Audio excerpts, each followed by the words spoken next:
Story 1 of 5. Hungary's 2026 parliamentary election ousts Viktor Orbán after 16 years in power. Hungary's 2026 parliamentary election ousts Viktor Orbán after 16 years in power. Here's what every outlet agrees on. Viktor Orbán conceded defeat in Hungary's 2026 parliamentary election on April 12, ending 16 years in power.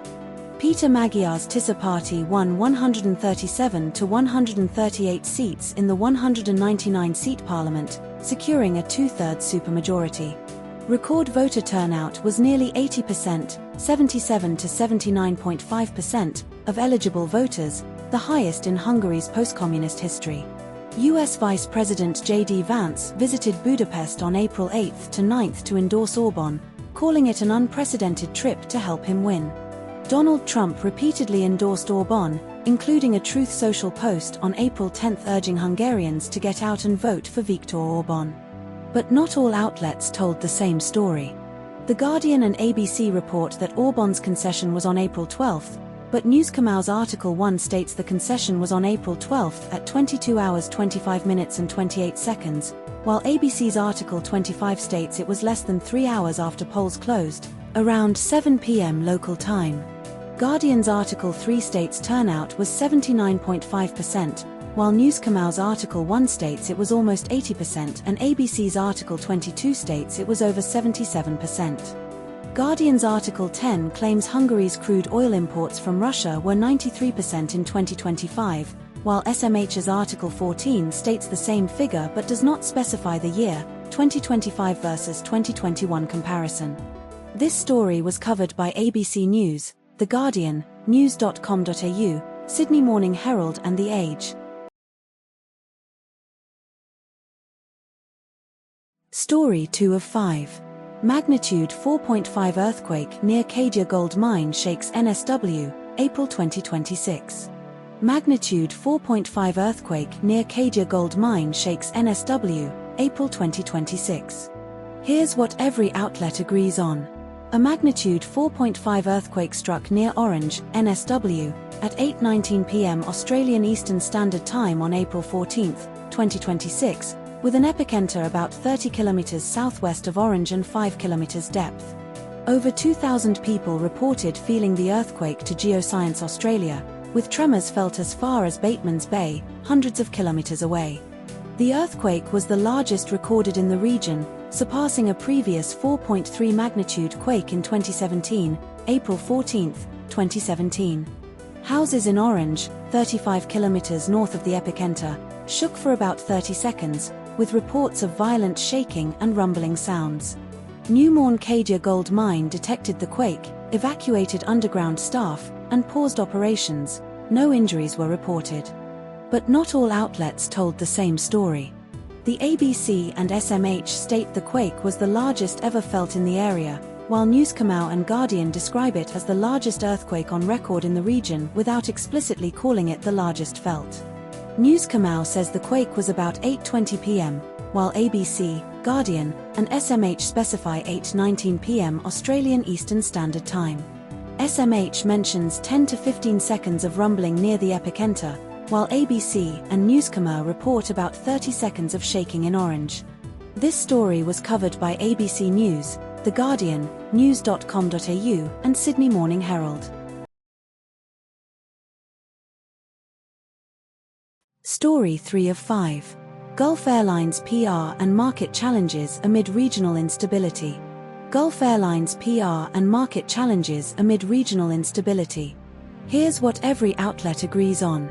Emirates, Qatar Airways, and Etihad collectively carry 1 in every 2 passengers traveling from Australia and the South Pacific to Europe. Dubai International Airport was the world's busiest airport for international passengers in 2025. Emirates, Qatar Airways, and Etihad have heavily invested in global sporting sponsorships, including logos on Australian Open tennis courts, Collingwood Guernseys, Arsenal shirts, and America's Cup sales. Approximately 227 million people flew to, from, or through the Middle East in 2025. The airlines are currently facing passenger refunds and cancellations due to regional instability, including missile attacks near Dubai. But not all outlets told the same story. Both sources are identical, so no contradictions exist. This story was covered by Sydney Morning Herald and The Age. Story 4 of 5.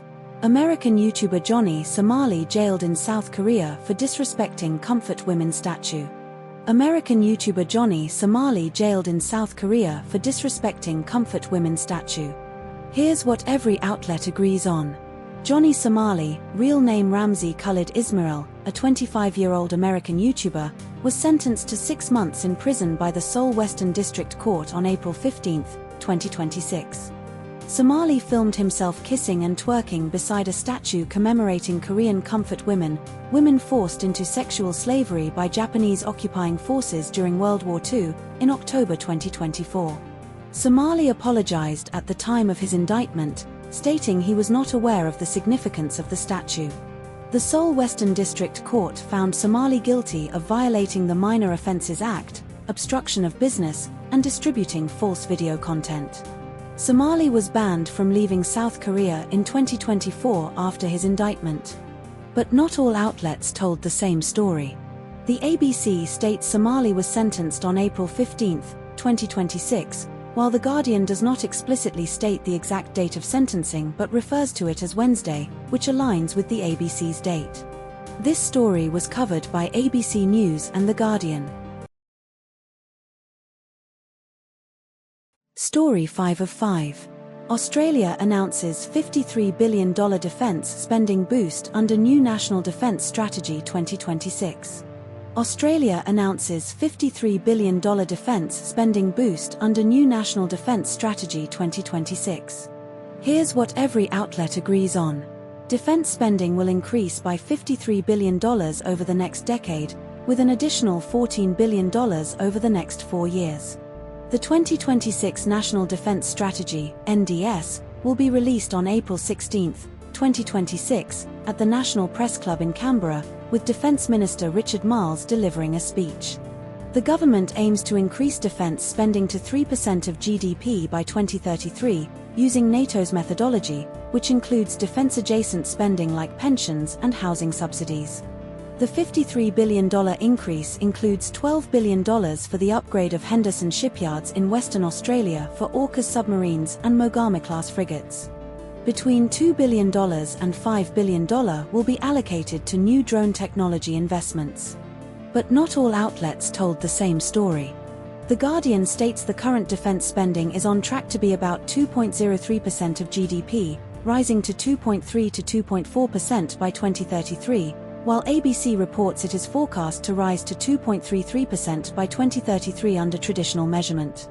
ABC mentions a $14 billion lift in spending over the next 4 years, while news.com.au states the $14 billion is part of the $53 billion increase over the next decade, without specifying the 4-year figure explicitly. The Guardian notes that the US has demanded allies spend as much as 3.5% of GDP, while news.com.au mentions the long-standing NATO target was ratcheted up to 5% last year under Donald Trump's pressure. This story was covered by ABC News, The Guardian, and news.com.au.